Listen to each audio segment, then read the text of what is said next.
All right, this is your man. This is your man, Sir-Earl, coming to you once again with another podcast. Today is Saturday, December 28th, I think. Getting close to that time of the year. I wanted to include, I was talking to a client of mine the other day, yesterday actually, and we got on the discussion of entrepreneurship. And it seems to be these days, entrepreneur, positive thinking, motivation is the new sexy. You know, everybody wants to call themselves an entrepreneur. So we got on a discussion, and what I told him was, a real entrepreneur would never call you an entrepreneur. So here's the criteria in which most entrepreneurs or all entrepreneurs go by. If you didn't create it, if you didn't build it, you're not an entrepreneur. You know, I live and die by personal training. I've done this for 30 years. I don't have a job at night. And like I explained to him, he's a cameraman, and then he does a lot of weddings and stuff on the side. And what I explained to him was, when you go to your job and you punch that clock, you are guaranteed a paycheck. Guaranteed. You punch the clock, Friday, every week, every other week, however they do it, you're guaranteed a paycheck. If you're an entrepreneur and your business is solely on you, no matter how many different streams you may have, if it's all based around you creating it and building it and getting paid, I could train a client that at the end of the week, they have no more sessions, and I can look and say, hey, look, you know, your sessions are due on Friday.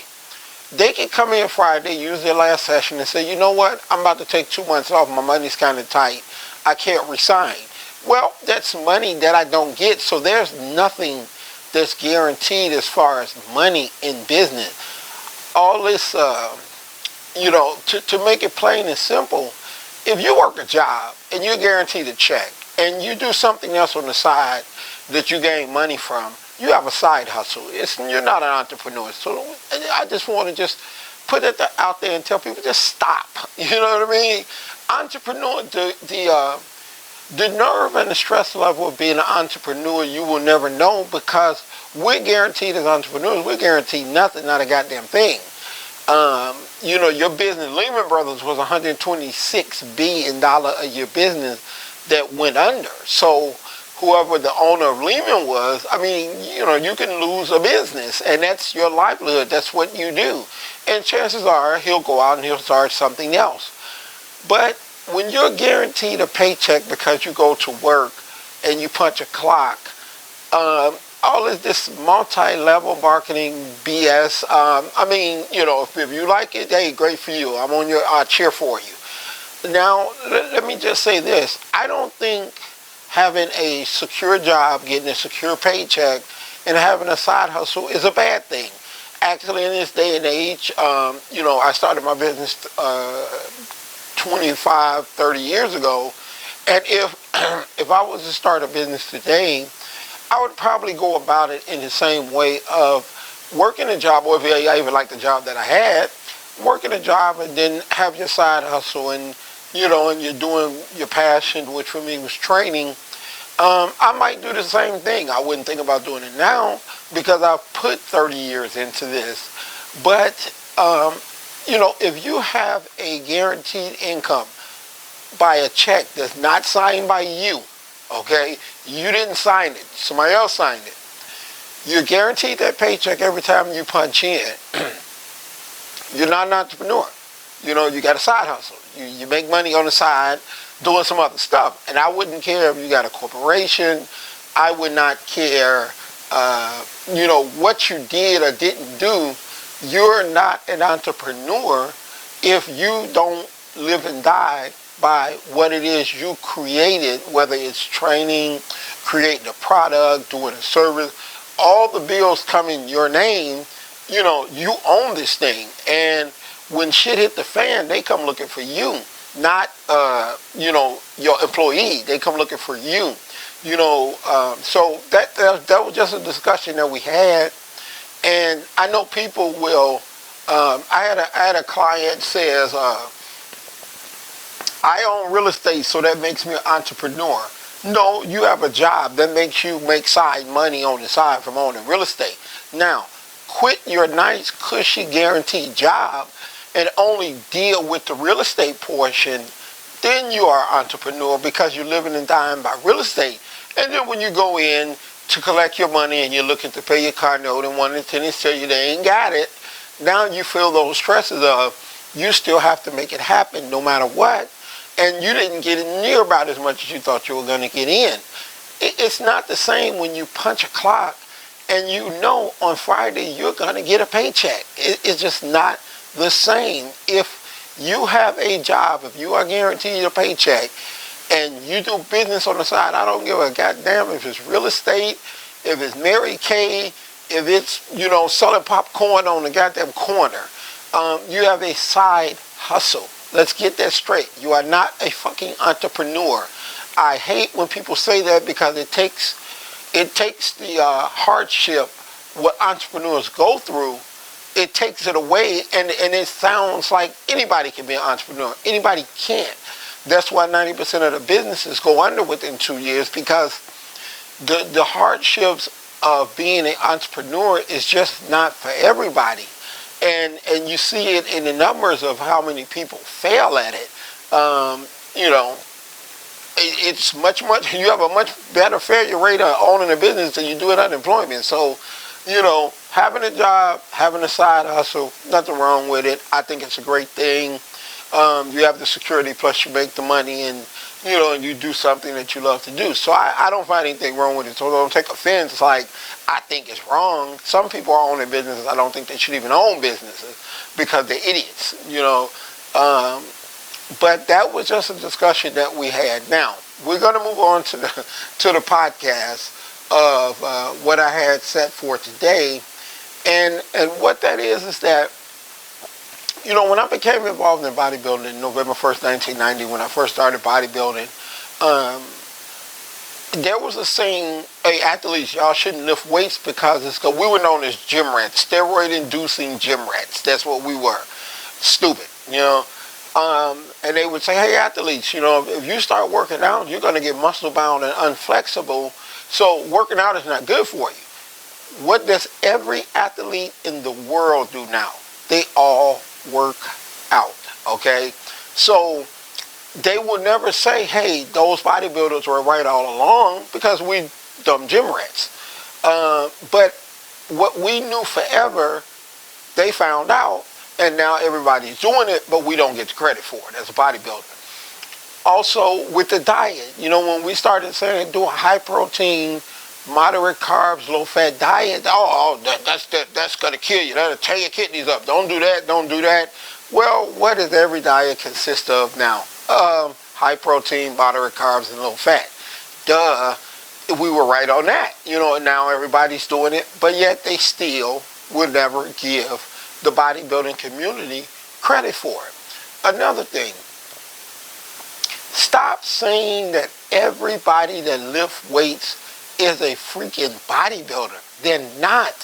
You know, I know guys that work out and they drink and eat more shit than anybody does. They're not bodybuilder. Bodybuilding, which goes to my next thing. When I became involved in bodybuilding, and this is not everybody. I mean, there's people that lift and compete that still don't understand the values. People look at the values of bodybuilding as great physiques. The values for bodybuilding and the fitness world of what it has done for me has always been about the goals and the lessons that it teaches you. Self-discipline is a huge thing. You know, people, you know, working as a trainer, you find out that people have the biggest addiction to food. People will die. The doctor will tell them, if you continue to eat that, you're going to die. And they will still eat it. They can't help themselves. The food addiction is worse than drug addiction nowadays. I mean, people just can't stop eating foods that make them fat. And that's why we have a fat society. Yeah, I said it, fat. So it teaches you discipline and self-discipline. It teaches you goal setting. I may have a show next year. I may start training for it last year. And that includes the discipline that it takes to do my cardio, which I don't like, to eat dry chicken breast and bland food, which I'd rather be eating something else. But yet, it's the goal that I have in front of me. And one thing that it's taught me the same thing, the same learning to love the journey aspect has transpired into so many other aspects of my life. The ups and downs of being a business, an entrepreneur, you learn to deal with that, because the longest part of any journey is the longest part of any goal is the journey. Okay? When you do a bodybuilding show, you're there for a day, you're on stage maybe a few minutes, but yet you may prepare for that all your life. I mean, I know bodybuilders that are professionals that have been lifting their whole life. They have maintained a strict diet most of their life. They've lived in the gym most of their life. Most people can't even eat right for 7 days. I know people that have followed a disciplined, clean, bland diet for 25, 30 years. I know I follow mine for the last 20. And that's, whether you got a show coming or not, you still always want to keep your body in a certain way.